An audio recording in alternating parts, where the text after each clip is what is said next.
If you're new here, I'm a problem gambler to a T, but I haven't bet in 2 years. And because prediction markets are all the rage right now, I made a Polymarket account. Not because I wanted to trade or check it out or that I was supposed to be on there. I made it for one reason, to see how hard it is to actually self-exclude. And before I even started, I looked for a responsible gaming tab or responsible trading or anything that made it obvious where someone needs to go if they have to block themselves, and I couldn't find it. So to self-exclude, I actually had to contact support, and honestly, that alone is a problem itself.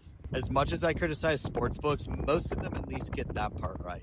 But on Polymarket, I had to open a support ticket and type I'd like to self-exclude, and that should have been enough, but instead they asked whether I wanted account closure or a self-ban from trading, and then they asked me to verify my identity with 10 different things. And then they asked me if self-exclusion should be permanent or temporary, and I literally wrote permanent. I have a gambling addiction. And even after that, they told me they were handing it off to a human support person. Meanwhile, my account was still open. I could still deposit, still trade, do whatever I want. And we are now 3 hours later, and I'm still waiting.